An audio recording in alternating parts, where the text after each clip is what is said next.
Who should attend?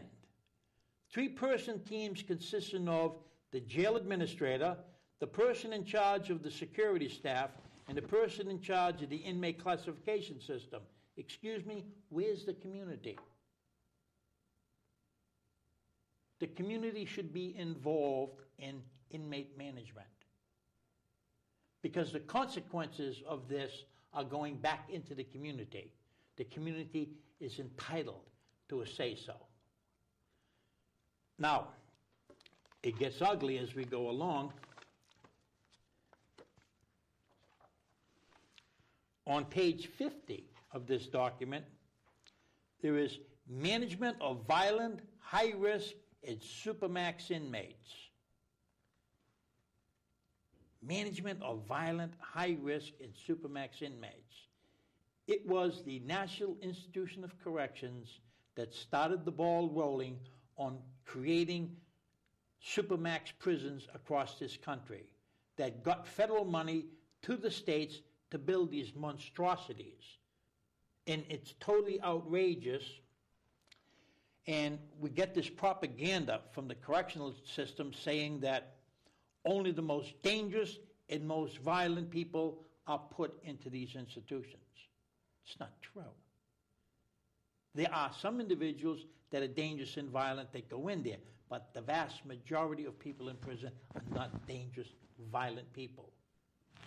And there are several situations here which will be shown on this show at some time on what's called Up the Ridge, where Connecticut prisoners are transferred to a privatized prison in West Virginia. And at least so far, 2 individuals died as a consequence of this. One of the individuals that died just turned 21 years old. He was going to be released in a year. There is no way on God's earth you could have said this was a violent, dangerous individual that belonged in a supermax prison. He was a young kid, and he couldn't take that kind of torture that they were doing, and he took his own life. It's outrageous what they're getting away with. And these are the people responsible for this. Now, this is really interesting. On page 51, all right, we have emergency preparedness, incident command systems for corrections. And I'm just going to read you the last sentence of the 2 paragraphs in descriptions. The program will provide an additional focus on counterterrorism strategies. Say that again. The program will provide a preparation for large-scale crisis or emergency. The program will provide an additional focus on counterterrorism strategies. And in the second paragraph, this training will cover preparedness, prevention, and response issues related to both emergencies and counterterrorism. Are you kidding me? Counterterrorism in the correctional system. The system is getting bigger and bigger and bigger, and it's becoming more and more crazy. And this is why we're talking here about justice. And basically, it's the injustice of the correctional system. The correctional systems are not serving society's interests.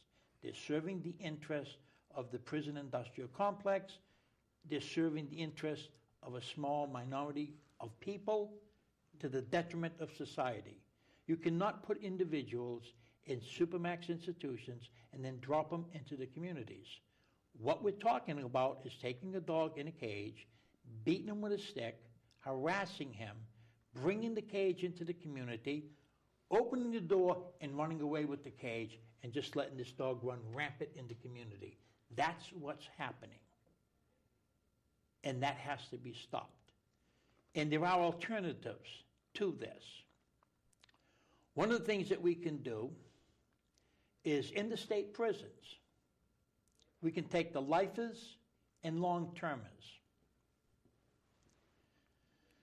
Get the message. Now, this isn't going to work for all lifers and long-termers, but out of the numbers that are in the prison system, you're going to find enough of them that you can train them and get them master's degrees in education.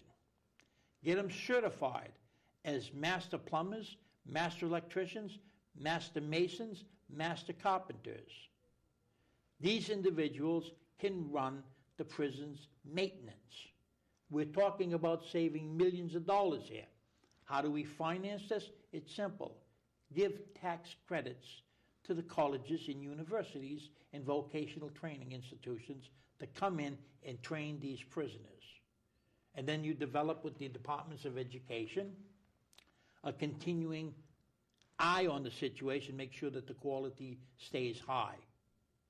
You not only give purpose and meaning to these individuals' lives, but you're going to start rehabilitating prisoners. And you're talking about saving mega millions of dollars. Guys can go to the street, join the unions, become union members, become law-productive citizens. Right now it's happening and they have what they call CORI, Criminal Offender Record Information, which is a disaster.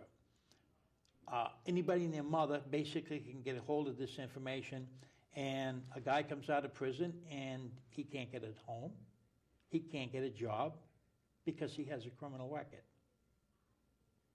If a guy can't work, he can't get a place to live. You don't think he's going to go back to his old ways and steal money in order to survive? Corey is not being smart, it's being stupid.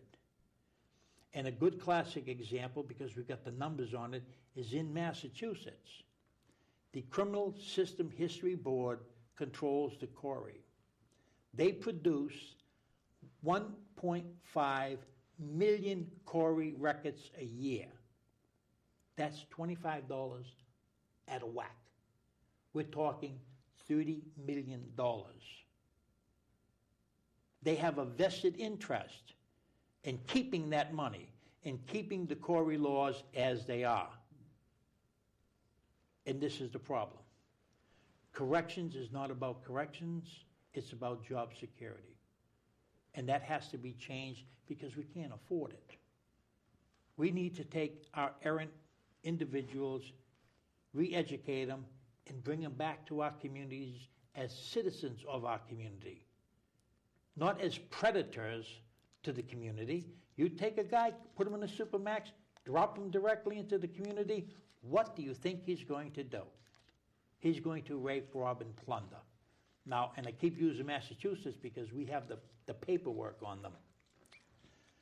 We hear through the American Correctional Association, they use the term, we don't want to be called guards, we are professionals. Well, the maximum security prisons in Massachusetts have a recidivism rate of about 68%. You're a professional failure, nurtured by a system that's been a failure from its inception. We have to change culture, we have to change attitudes. What ends up happening, and I hold NIC and ACA accountable for this, is they have tools that are unbelievable. They get these shields, special shields with electrodes in it that they can wrap around a guy and knock him unconscious with electrical volts. They have bulletproof vests. They got various types of mace, tear gas, pepper gas, and whatnot. And they do this special training. The reality is, you don't have that kind of violence in prisons coming from prisoners. When there is a violent episode, listen, prisoners don't riot for the sake of rioting. Think about it. When there's a riot, the state police come in, or National Guards come in, and people get their heads broken. Prisoners are not that masochistic. They don't have riots for the sake of having riots. What basically happens is the correctional staff push the issue beyond where it should have went, and it's a reflex action on the part of prisoners. They just can't take it no more, and the institution explodes.